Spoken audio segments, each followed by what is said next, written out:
naglaga ko ng ng baka. Ayun o. Yan. Siya. Pinakuluan ko lang. Tapos tinanggal ko yung mga bubbles niya. Yung dumi sa taas.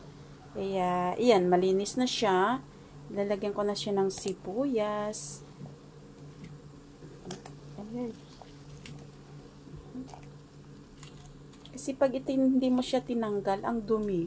Yung nagbabubbles siya pagka kumulo yung karne. Ayan. Ayan siya, malinis na. Kaya, lagay ko na yung aking sibuyas para pampalasa.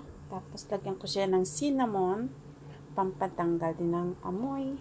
At saka isang star anise. Ayan. Tapos, ayan, ilalaga ko lang siya. Ilagay ko siya sa pressure cooker. I-ano ko na lang siya ng mga 30 minutes. Bago ko ilagay ang aking gulay. Oh, itong nilaga ko. Ang baka, oh. Nilagay ko ng patatas. Yan. May iftar na kami. Ilagay ko na ang aking saging. Aha. Ayun. Masilaw kasi. Ayan. Ayan. Sabihin mo yun ang aking hadap na bintana. Maraming abobot sa gilid eh. Hindi ko maliso yung camera ko niyan. Yan. Isa. Okay. Alright.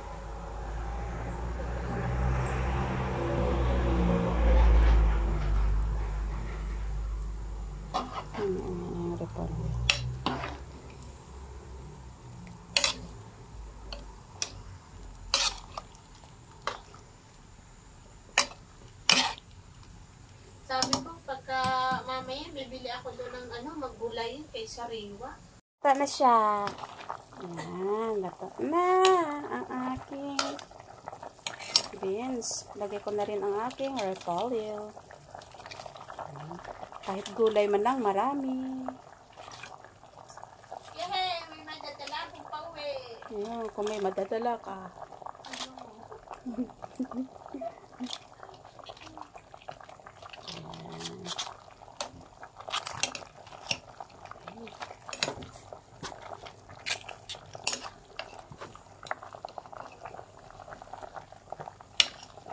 Ayan. Ang sarap.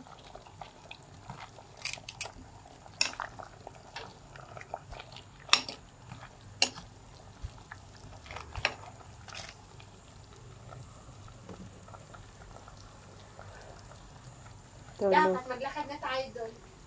Mamaya pa yun, sisi. Alas 5 eh. Iiyak. Kaso lang, pinaano ko, yung iba-ibang ko. Pinag-aano yung gagong anak ko.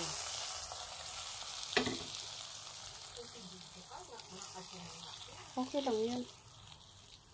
Yan siya. Ang aking bawang. Hindi ko kasi siya ginisa. Kaya, yan, nag-fry onion na lang ako. Pero, bango din siya. Diba? Para din siyang ginisa.